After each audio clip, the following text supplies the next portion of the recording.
दोस्तों, बिहार से दिल्ली आने वाली ट्रेन में एक व्यक्ति अपनी सास के साथ सफर कर रहा था। दोनों सासू दामाद एसी के फर्स्ट क्लास डब्बे में सबसे ऊपर वाली सीट पर बैठे हुए थे।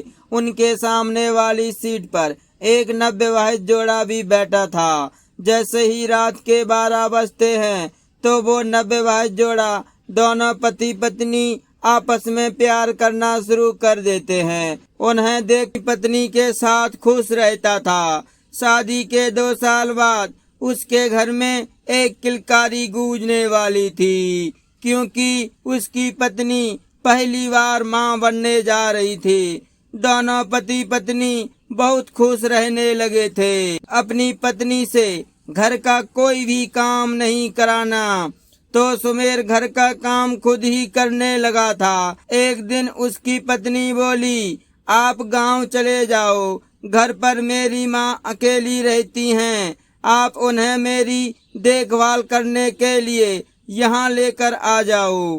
तो सुमेर अपनी सास को लेने ससुराल पहुँच जाता है।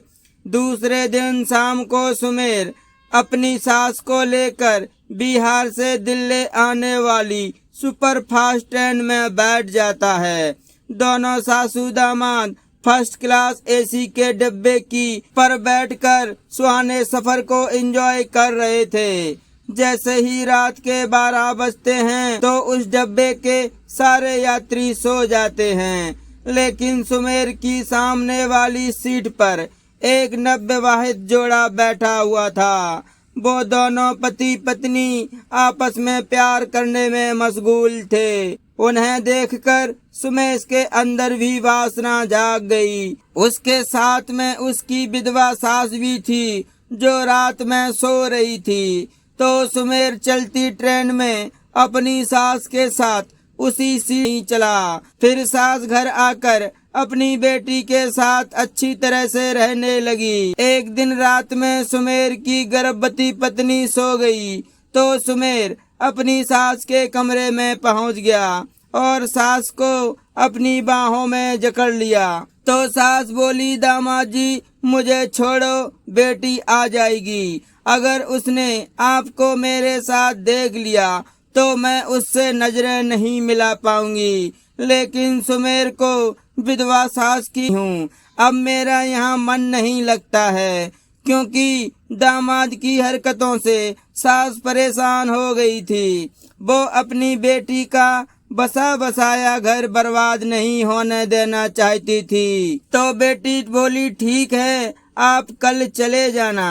तो सुमेर रात में अपनी सास के साथ रोज की तरह उसके कमरे में जा गई थी। मैं समझ नहीं पाया था। अब आगे से मैं कभी ऐसी गलती नहीं करूँगा, लेकिन तुम मुझे छोड़कर कहीं मत जाओ। दामाद को अपनी बेटी के सामने गिड़गिड़ाता देख सास बोली, बेटी अगर दामाद जी माफी मांग रहे हैं तो तुम उन्हें माफ कर दो। मैं आज ही अपने घर चली जाऊंगी, फिर लौटकर कभी यहाँ नहीं आऊंगी। तो बेटी माँ के समझाने के बाद मान जाती है और अपनी माँ का टिकट कराकर उसे गांव भेज देती है। फिर पति पत्नी अपने नन्हे बच्चे के साथ एक नई जिंदगी दोबारा से शुरू कर देते हैं। तो दोस्तों, मिलेंगे फिर किसी एक नई कहानी के साथ।